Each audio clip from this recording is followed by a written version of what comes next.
Bonjour, je m'appelle Sarah et je suis à l'école Notre-Dame de Philippeville. Bonjour à tous, mon prénom est Romain et je viens également de cette école. Bonjour, je m'appelle Chloé, je suis dans la même école. Chaque matin, nous nous rendons à l'école avec les cars de transport scolaire. Nous sommes plus de 25 000 élèves en Wallonie à prendre les cars de ramassage scolaire. Pour cela, 940 autocars transportent les élèves dans toute la zone. En plus de ce que l'on appelle transport scolaire, des milliers d'élèves empruntent des lignes de bus publics chaque jour. Si nous voulons que tout se passe bien lors du trajet, nous devons avoir un très bon comportement. Ce petit film va nous aider à comprendre certaines règles et consignes de sécurité. Il va nous montrer ce que nous pouvons et devons faire et ne pas faire avant, pendant et après le trajet en car. Magali, notre accompagnatrice, et Philippe, notre conducteur, vont nous y aider. En route!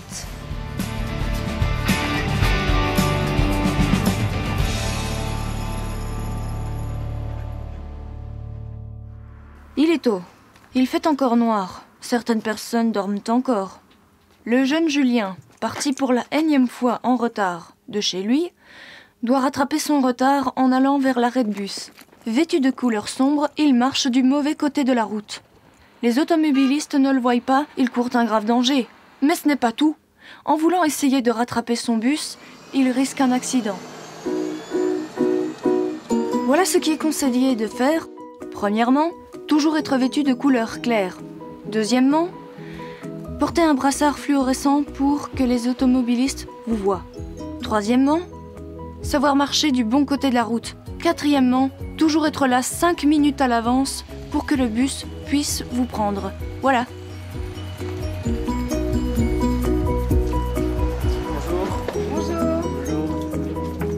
Un bonjour, c'est Polly, et ça fait toujours plaisir. On a vu que Julien était grand, il se rend seul à l'arrêt de bus. Ses parents estiment qu'il est apte à le faire. Cependant, seuls les parents sont responsables de leurs enfants jusqu'à la montée dans le bus. Nombreux sont ceux qui accompagnent leurs enfants jusqu'à l'arrêt du bus et attendent celui-ci avec eux. Par contre, les parents ne peuvent pas monter dans le bus.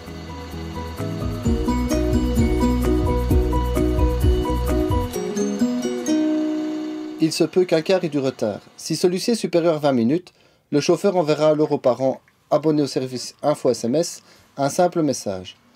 Rappelons également que le transport scolaire est un service en commun et non un service à la carte.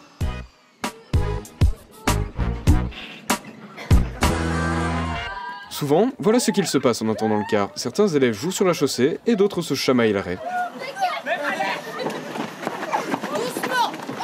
Quand le car arrive, tout le monde veut entrer en même temps. C'est la bousculade. Il n'est pas rare que certains montent sans même dire bonjour. Pour éviter tout accident, et par respect pour le conducteur et l'accompagnatrice, voici ce que nous devons faire. Nous attendons le car dans le calme. À son arrivée, il faut reculer pour ne pas risquer d'être accroché par le rétroviseur du car. Il faut aussi attendre que le car soit immobilisé et qu'il ouvre sa porte. Alors nous pouvons monter tranquillement, en étant polis avec le conducteur et l'accompagnatrice. N'oublions pas qu'il y a des places assises pour tout le monde. Cela ne sert à rien de pousser les autres. Nous devons mettre notre sac ou notre mallette sous le siège ou dans le porte-bagages pour laisser l'allée centrale libre. Et surtout, nous devons nous asseoir et boucler notre ceinture de sécurité pour les cars qui en sont équipés. Vous savez qu'en cas de contrôle de police, nous pouvons avoir une amende si nous ne la mettons pas? Voilà. Nous savons maintenant comment nous comporter avant le départ du car. Mais pendant le trajet, c'est pas toujours cool. La plupart du temps, pendant le voyage, c'est un peu le bazar. Certains élèves salissent le car avec de la nourriture et des boissons, sont à genoux ou debout sur les sièges, ou lancent des projectiles à travers le véhicule. Ou pire encore, certains élèves se pendent aux mains courantes. D'autres encore ne respectent ni le matériel ni le personnel. Et voici ce que l'on retrouve après le trajet. C'est désagréable. Chauffeur. Non, allez, va t'asseoir s'il te plaît. En plus du fait que ce comportement est irrespectueux envers autrui, cela pourrait avoir de graves conséquences. Le chauffeur pourrait être distrait et pourrait par exemple donner de coups de frein brusques. Chauffeur. Va t'asseoir s'il te plaît. En plus des risques d'accident, des sanctions pouvant aller de l'avertissement à l'interdiction de monter dans le car peuvent être prises à l'encontre des élèves perturbateurs. Et alors, c'est la famille qui devra payer les dégradations car, et oui, qui casse, paye.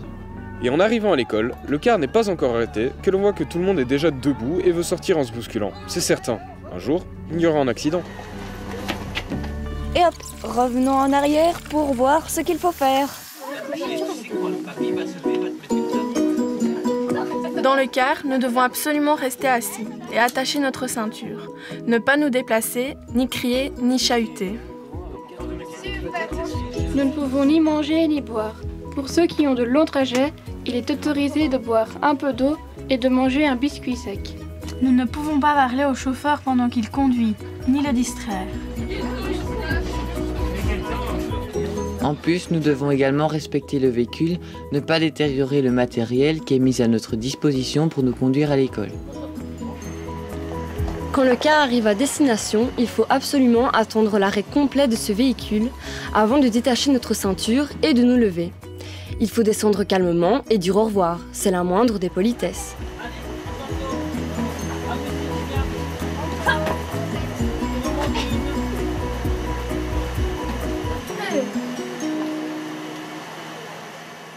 Certains élèves sont amenés à changer de car en cours de circuit pour aller dans leur école.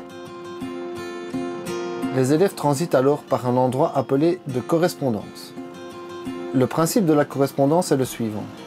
Tous les cars attendent à un endroit bien spécifique, avec tous les élèves à l'intérieur, dans le calme bien entendu. Lorsque tous les cars sont là, les élèves descendent, sans se bagarrer, sans en profiter pour fumer une cigarette, et lorsque tous les élèves ont regagné leur car respectif, alors tous les véhicules peuvent démarrer.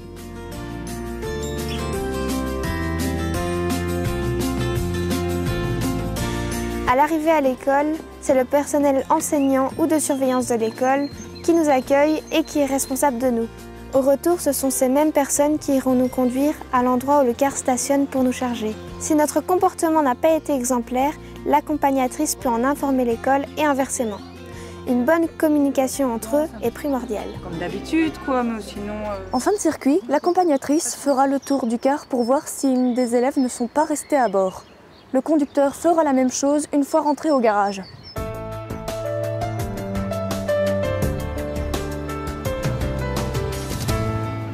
Lors du trajet retour, mercredi midi ou le soir, si nos parents estiment que nous sommes assez grands pour rentrer seuls, nous devons faire attention avant de traverser la route.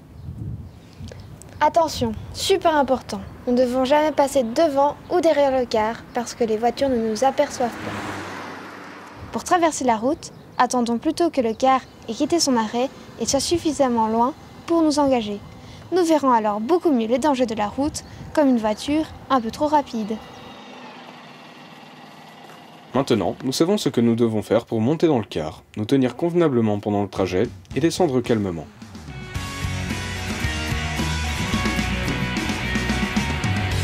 Qu'est-ce qui fait qu'un jour on devient chauffeur de car scolaire? Moi j'ai bien aimé l'aspect technique du métier et l'aspect humain aussi parce qu'on contacte beaucoup de gens. Et alors l'aspect technique, c'est des gros véhicules, c'est long, c'est haut, c'est large. Moi j'aime bien, une fois que c'est un peu compliqué, j'aime pas les choses trop simples. En quoi consiste le métier d'accompagnatrice? De surveiller les enfants principalement, veiller à avoir une bonne discipline. Je les aide aussi à monter, à descendre du car les plus petits ont un peu plus de mal. Et je veille surtout à ce qu'il n'y ait rien qui encombre le couloir. Quelles sont les difficultés du métier de chauffeur de car? Les difficultés, il faut être concentré, la concentration, et alors le déplacement du véhicule, il faut être attentif, il faut avoir les yeux partout, aussi bien à l'intérieur du véhicule qu'à l'extérieur. Il faut faire attention aux autres véhicules, aux piétons. Il faut être à 100%, 200% concentré à partir du moment où on prend le volant. D'autre part, qu'est-ce qui se passe quand il y a des problèmes de discipline, des chahuts par exemple? Le gros souci, c'est que je dois me lever pour me rendre près des élèves. Et là, c'est dangereux parce que je tourne le dos à la route. Et si Philippe freine, je risque d'être projetée vers l'avant. Et ainsi même me blesser moi-même et blesser des enfants qui sont sur leur siège, quoi. Il y a les dangers propres au véhicule, il y a les dangers extérieurs au véhicule. Et les dangers donc, intérieurs, c'est les élèves ou les personnes qui peuvent déconcentrer le chauffeur.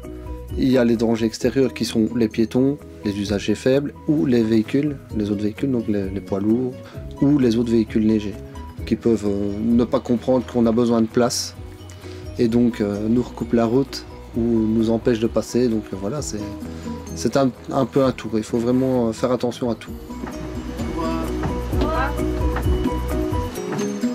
Magali et moi, nous sommes partenaires. Une bonne collaboration entre nous est très importante.